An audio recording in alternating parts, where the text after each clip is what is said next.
কোরআন শরীফ পড়তে যায়, এরপরে মানুষকে খানা খাওয়ার জন্য উদ্দেশ্য করে মানুষকে খাওয়ায়। এই নতুন এটা তৈরি করে আপনার ইবাদত আরো নষ্ট হচ্ছে। কারণ একজন মানুষ মারা গেলে তার জন্য যা করা হয় এটা সাদকা। এটা কি বলে না কেন? আর সাদকার মাল খাওয়া জায়েজ আছে এতিম মিসকিন অসহায়ের জন্য। এই আপনার বাবা মারা গেল, উনি খানা করছে, যারা আছে 10,000 মানুষ সব কি এতিম? আমার মতো মানুষকে ডাক দিয়েছে, আমি নিয়ে গেছি গাড়ি, আমি এতিম না?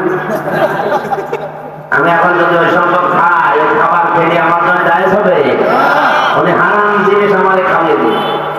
উনি তো হয়তো বৈধ সম্পত্তি দিয়েছিল, ওটা যদি ইবাদত মনে করে আবার করে যে এটা ইবাদত হচ্ছে, ভালো কাজ হচ্ছে, ওনার উপরে হবে, আমার উপরে।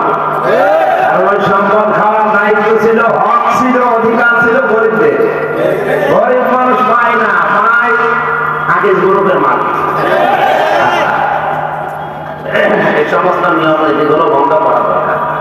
কেউ মরে গেলে পাশে বসে কোরআন পড়ার কোনো দরকার নেই, মরে গেলে মরণের আগে পড়ে। কারণ কোরআনের নাম শব্দটা যত জায়গায় আছে, জিকিরের ক্ষেত্রে, ইবাদতের ক্ষেত্রে, কোরআনের ক্ষেত্রে, কোন মানুষ মরে গেলে পড়া লাগবে এমন কথা নেই। লিন্নাস, মানুষের জন্য মানুষ।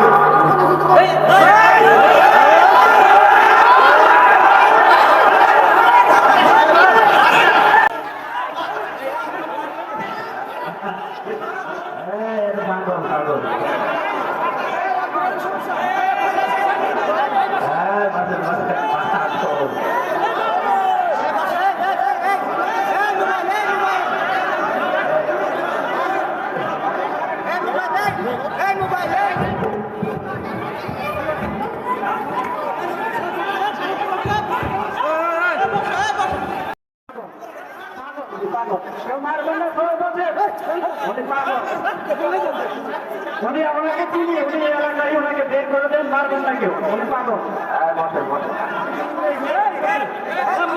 ভাইরা আসলে ওনার মাথা খারাপ তো, ওনার আস্তে করে বের করে দিন, বের করে দিন। ঠিক আছে, থাকে আয়াত বোঝাতে গেলে এখন ডিস্টার্ব হয়ে গেল। আমার মাগরিবের আজান হবে এখন।